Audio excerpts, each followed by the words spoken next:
রান্না করার সময় এই যে মটর শাকের একটা গন্ধ বেরোয় না, কাঁচা কাঁচা, দারুণ লাগে। আর এটাকে বলে পিঠালু। পায়ে ঠান্ডা না দে।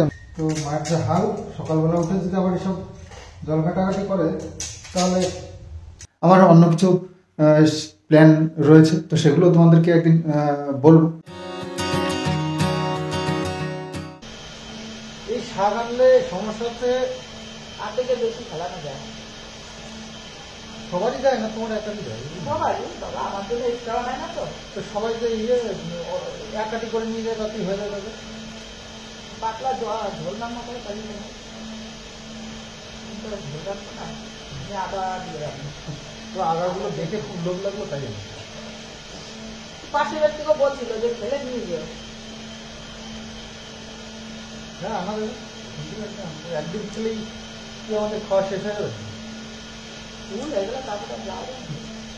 তো গুড আফটারনুন এভরিওয়ান। তো দুপুরবেলার থেকে ব্লগটা স্টার্ট করলাম।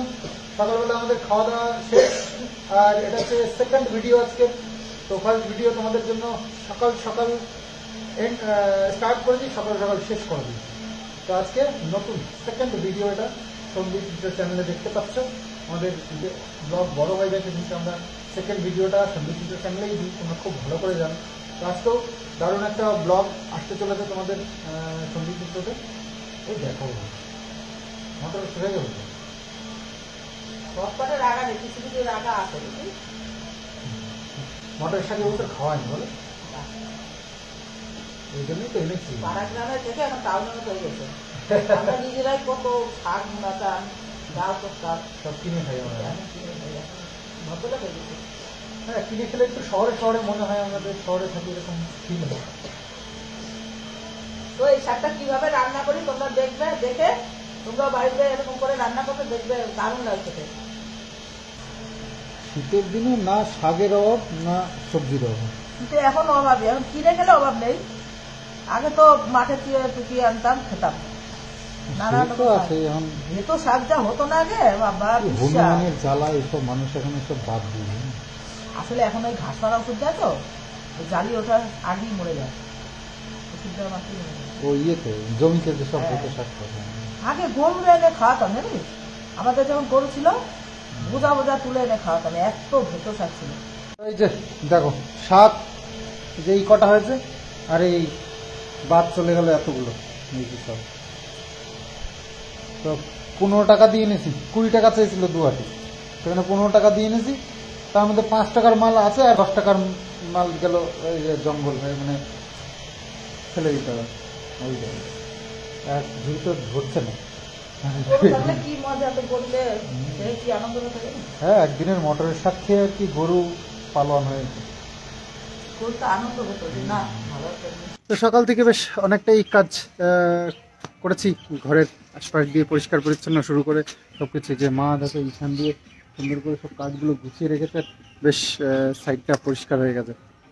তো ওই ঘরটার এই সাইড দিয়ে একটু পরিষ্কার করালো, ওইখানটাতে একটু সকাল থেকে বেশ ভালো। আমি মা বাবু তিনজনেই খুব খাটাখাটনি করেছি আজকে ঘর দুয়ার পরিষ্কার পরিচ্ছন্ন করতে গিয়ে। ওষুধ খেতে হবে, ওষুধ জল পরে খাওয়াই দিলে হবে না, গালে দিতে লাগবে না, কিচ্ছু হবে না, পাতলা পাতলা গলার ভিতরে লাগে। খাওয়াইতাম না, ধুয়ে খাওয়াইতে নেই, তাহলে ওষুধ কমে না। ময়না পাখি, ময়না পাখি বড্ডার ঘরের জুতো আছে, আনবো না কেন তাহলে? বড্ডার ঘরের জুতো তুমি সব জানো। তো মা এখন চলে এসেছে রান্না করতে, সব গুছিয়ে নিয়েছে। আর এই যে শাক, মটর শাক আজকে হবে। তো এবছর এখনো মটর শাক খাওয়া স্টার্ট করিনি, তবে আজকের থেকে শুরু হবে। আর শাক কোচানো কাকে বলে দেখো, মা শাক কোচানো একদম পটু। মা যে কোনটায় পটু না আর বাবু কোনটায় পটু না, সেটাই আমি আজ পর্যন্ত খুঁজে বুঝতে পারলাম না। দুজনের সঙ্গে মিল আছে বলেই তো বিয়েটা হয়েছে না। দুজনের মিল আছে, সব কাজেই আর কি পারদর্শী। অষ্টদাতির মাদুলি যারা বলে। হ্যাঁ। না ইয়ে শাকগুলো দেখো একদম কুচিয়ে ফেলেছে। আর মানে কাটাটা শাক সবজি না কাটার উপরে ডিপেন্ড করে রান্নাটা। যত ভালো করে কাটা যাবে তত খেতেও ভালো লাগে, রান্নাটাও ভালো হয়। আসলে এই যত কুচি করলে কি হবে, এই রান্নাটা মানে মিশবে ভালো তরকারিটা, আর খেতেও ভালো লাগবে। অনুষ্ঠানে যারা রান্না করতে আসে না, তারা দেখবে নিজেরাই লোক নিয়ে আসবে সবজি কাটবার জন্য। মানে শহরের কথা ছাড়ো, শহরের কথা মানুষেরা তো আর ওর মধ্যে মানে ইনভলভ হয়ই না রান্না বান্নার মধ্যে। কিন্তু গ্রামের মানুষেরা না, পাড়া প্রতিবেশী তারপর বাড়ির লোকেরা না সবজি কেটে দেওয়ার জন্য রেডি হয়, কিন্তু ওই রাঁধুনিরা কাটতে দেবে না। কারণ ওদের সবজি কাটার ধরনই আলাদা, সবজি কাটার পিস করা বা কেমন কাটতে হবে তার উপরে একটা ব্যাপার আছে। তো সেই জন্য ওরা চায় নিজেরা সব করবে। তো কিষাণুকে এখনও ঘর থেকে বেরোতেই দিইনি, সারাক্ষণ ঘরের মধ্যেই রয়েছে। ওর ঠান্ডাটা না সারা পর্যন্ত একটু খেয়াল রাখতে হবে, ওকে বেরোতে দেওয়া যাবে না। তো সেই জন্য কিষাণুকে একটু দেখতেও কম পাচ্ছ ব্লগে। তো রান্নাবান্না শুরু করে দিয়েছে মা, এই যে ভাত বসিয়ে দিয়েছে, ভাত বসিয়ে এই সবজিটা কেটে নিচ্ছে, শাকটা।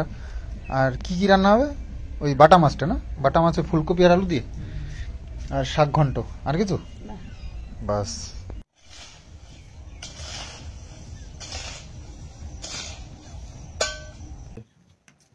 তো বাবু একা একা ওই সব এই কাজগুলো করছে, কোদাল কুপিয়ে। সকালবেলায় আমি কোদাল কুপিয়ে কুপিয়ে হাঁপিয়ে গেছি, বাবু আবার এখানে কাজ করছে, ভিডিও করছিল আর কি, তো নিজের চ্যানেলের জন্য। আর মা এই সব মাছের ঝোল রান্না করে নিয়েছে, এই যে কি বাটা মাছের ঝোল ফুলকপি আলু দিয়ে। আর শাকটা এখন রান্না করবে। তো চলো দেখি মায়ের শাক রান্না করাটা। রাঁধুনি সোমবার দিলাম, কাঁচা লঙ্কা,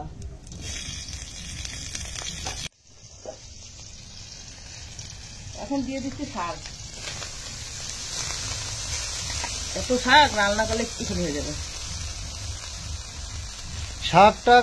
শাক বলে না, যে কোনো ভালো জিনিস কম খেতে হয়, বেশি খেলে তার গুণাগুণ নষ্ট হয়ে যায়, তার প্রতি এটা ভালোবাসা, তার একটা সুন্দর স্বাদ, তো সেটা নষ্ট হয়ে যায়। হলুদ দিলাম, লবণ দিলাম,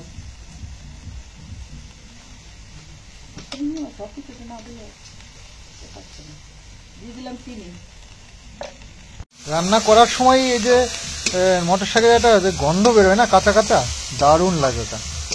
সব সবজি ভালো লাগে, এই ওলকপি আর এই সিম, এই দুটো সবজি আমার একদম ভালো লাগে, কেন জানি না। বাকি আমি আর মা সবজি কিন্তু খুব ভালো খাই, নিরামিষ তরকারি টরকারিগুলো বেশ ভালো খাই। আর এটাকে বলে পিঠালু। আচ্ছা, একটু আটা, তার মধ্যে জল, পিঠালু। আটাও দেওয়া যায়, ময়দা দেওয়া যায়, তারপর চালের গুঁড়ো। শাকটাকে আসলে মেশাবার জন্য, একটু কাদা কাদা করবার জন্য ওটা দরকার পড়ে। শাকটা ভাজা হয়ে গেছে, এখন দিয়ে দেবো এই যে আটা গুলিয়ে দিচ্ছি। এইসব খাওয়াটা আমি এখান থেকেই শিখেছি, এরকম করে রান্নাটা। হ্যাঁ।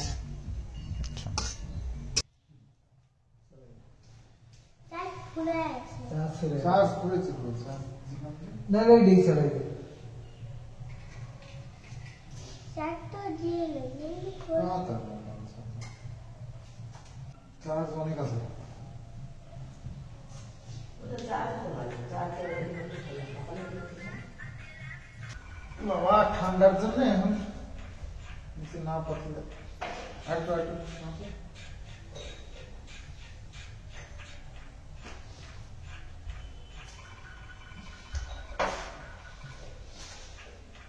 খাওয়া দাওয়া হবে, এখন বেলা হয়ে গেল 3টে, এখন খাওয়া দাওয়া হবে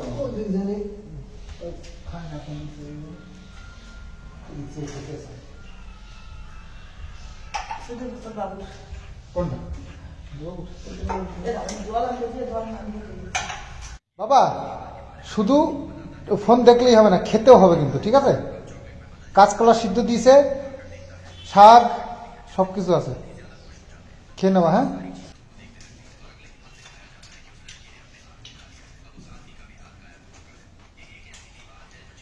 উচ্চ খাও উচ্চ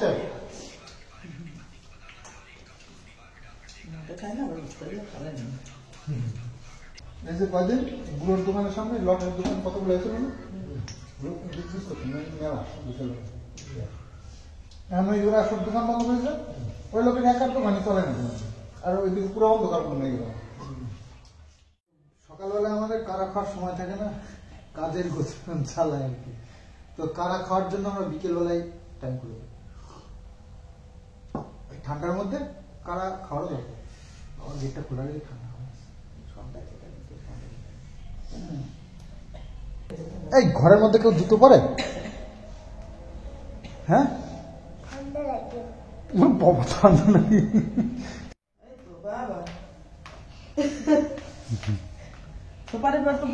পায়ে ঠান্ডা না দে ওনার পায়ে ঠান্ডা না দে তো ভাবলাম মায়ের তো শরীর ভালো হয়ে গেল আর চিন্তা নেই কিন্তু সেটা একদমই নয় ওই যে সন্ধে হয়েছে দুপুরবেলা খাওয়া দাওয়া করে একটু বসে টসে ছিল আবার কালকের মতন সন্ধ্যের থেকে আবার শুরু হয়ে গেছে আমার গা গরম হয়ে গেছে শুয়ে পড়েছে তো এবার ভালো ডাক্তারই দেখাতে হবে এইসব এইভাবে আর হবে না তো নর্মালি নিয়েছিলাম তবে কোর্স 4টে ট্যাবলেট দিয়েছিল 4-8টা দুটো দু রকমের তো ঠান্ডার জন্য নাকি হচ্ছে তো ঠান্ডার ওষুধ আর গ্যাসের এইসব দিয়ে আর মাথা ব্যথার একটা দিয়েছিল আর জ্বরের একটা দিয়েছে বলতে জ্বর আসলে বেশি জ্বর আসলে তবেই খাই তো এইসব ওষুধগুলো দিয়েছে তো সে 2 ডোজ খেয়েছে কালকে রাত্রে একটা সকালে একটা আর একটা খেতে বলেছে রাত্রেবেলায় তো এই তো অবস্থা তো দেখি রাত্রের মধ্যে যদি কি করবো বুঝতে পারছি না আবার দেখি তো এখন আর দরকার নেই কালকে দেখি আবার ডাক্তার দেখিয়ে নেবো কারণ এভাবে বারবার করে জ্বর আসাটা ঠিক নয় তাই না বাবু এই ঘরে দরজা লক করে ভিডিও শুট করছে আর এই ঘরটা তো ফাঁকাই পড়ে আছে তার কারণ মা কিষাণু দুজনে আমার ঘরে থাকছে কারণ বাথরুমটা যেহেতু বাথরুমের ঘরের সাথে অ্যাটাচ আছে আসলে দুজনেরই শরীর খারাপ মার আবার সন্ধ্যার থেকে শুরু হয়েছে তো ওষুধ তো খাচ্ছে দেখা যাক আর হয়ে গেছে রাত তো মাকে নিয়ে অনেকটা সময় একটু ব্যস্ত ছিলাম এই শরীর খারাপ নিয়ে তো কিষাণুর জন্য নিলাম একটু ভাত তার কারণ তো অল্প অল্প একটু খাচ্ছে বারবার খাওয়াতে হচ্ছে এই জন্য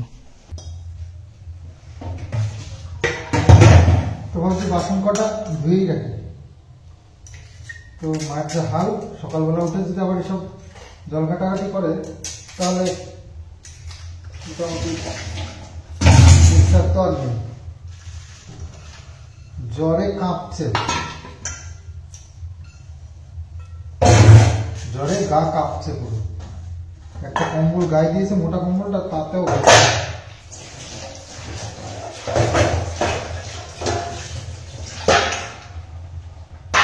সময় ও ওয়েদারটা এত বাজে প্রত্যেকটা বাড়িতে মানুষ অসুস্থ আর অসুস্থ তো যেমন তেমন নয় ভীষণভাবে অসুস্থ হয়ে পড়ছে আমাদের পাড়া প্রতিবেশী অনেক মানুষেরা রয়েছে এরকম অসুস্থ তো এই অসুস্থতার মধ্যেও নিজেদের কাজ গ্রামে বুঝতেই পারছো সংসারের কাজ এই চাষবাসের কাজ থাকেই থাকে তো সেগুলোকে তবুও করতে হয় মায়ের শরীর খারাপ মানে পুরো সংসার অচল হয়ে যাওয়ার জোগাড় তো বাড়িতে কিষাণু মা দুজনেই বেশ ভালোই অসুস্থ এখন কাজগুলো তো আমাদেরকেই করতে হবে তাই না তো কাজের লোক নেওয়ার কথা অনেকেই বলছো কিন্তু সত্যি কথা বলতে কাজের লোক নেওয়ার মতন পরিস্থিতি আর আমাদের এখন নেই তো সেখানে দাঁড়িয়ে এখন আমাদের একটাই রাস্তা আছে সেটা হচ্ছে গিয়ে সবার কাজ সবাইকে হাত বাটিয়ে করতে হবে তাছাড়া তো উপায় নেই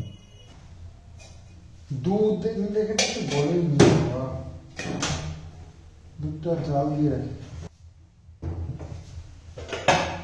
দুধটা নিয়ে এসছে বলবে তো নষ্ট হয়ে যাবে না দুধটা জাল দিয়ে রাখার দরকার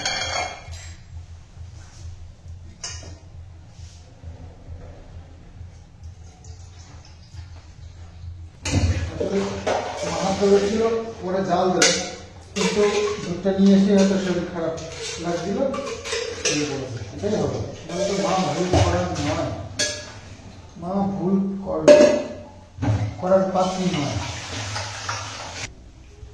তো ভাত গরম করে দিলাম মা দুধ খেয়েছে আর ওই বিস্কুট খেয়ে মানে ইয়ে করছে মানে শুয়ে পড়েছে শরীরটা একদম ভালো না তো কি বলবো, সকালবেলা তো দেখতেই পেলেন, কথা শুনবে না। এই যে সন্ধ্যাবেলা করে এত শরীর খারাপ, কি বলবো, বাচ্চাদের হলে বোঝানো যায়, মাকে কি বোঝাবো বলো, নিজের বুঝতে না বোঝে। যাই হোক ওষুধ দিয়ে শুয়ে দিলাম, আর বাকি কিছু বাসনপত্র আছে সেগুলো রাত্রে ভাবছি ধুয়ে রাখবো, আর খাওয়া দাওয়াটা সেরে নিই। খাওয়া দাওয়া করে আমিও চলে এসেছি, আর মা কিষান শুয়ে পড়েছে, বাবু শুয়ে পড়েছে। বাবু আবার নিজের ভিডিওটা নিয়ে একটু ব্যস্ত আছে, আসলে নতুন নতুন শিখছে তো, প্রচুর টাইম নিয়ে নিয়ে বাবুকে করতে হচ্ছে। তো আমি যতটা পারছি হেল্প করছি, চেষ্টা করছি বাবুকে দিয়েই করানোর, কারণ তাকে তো শিখতে হবে। আর আমার অন্য কিছু প্ল্যান রয়েছে, তো সেগুলো তোমাদেরকে একদিন বলবো। এখন সবারই শরীর খুব অসুস্থ, তার মধ্যে আমার ব্যস্ততা কাজের মধ্যে প্রচুর, আর সেই সব জন্য আমি আর সময়ও পাচ্ছি না সেভাবে কিছু। আমারও শরীরটা মনে হচ্ছে না খুব একটা জুতের, মানে এরকম শরীর খারাপ হয়ে বসতে পারে এরকম পরিস্থিতি। তো যাই হোক, এখন মা কিষাণুকে সুস্থ করে তোলাই হচ্ছে মেন উদ্দেশ্য, তারপরে আমার কি হবে সে পরে দেখা যাবে। এবার মায়ের তো আজকে দেখলাম ভালোই শরীর খারাপ, কালকে আবার কি হবে জানি না। তো সকাল সকাল উঠে আবার নিজের কাজ, মানে নিজেকেও আমাকেও হেল্প করতে হবে মায়ের সঙ্গে, মা তো সুস্থ শুয়ে থাকবে না আমি জানি। তো যাই হোক, চলো ভিডিওটা আজকে তাহলে এখানে শেষ করি, আগামী দিন আবার আসবো সুন্দর আর একটা ব্লগ নিয়ে। তো আজকে দুটো ব্লগ কেমন লাগলো অবশ্যই কমেন্টসে জানিও। তো চলো আজকের মতো বাই বাই।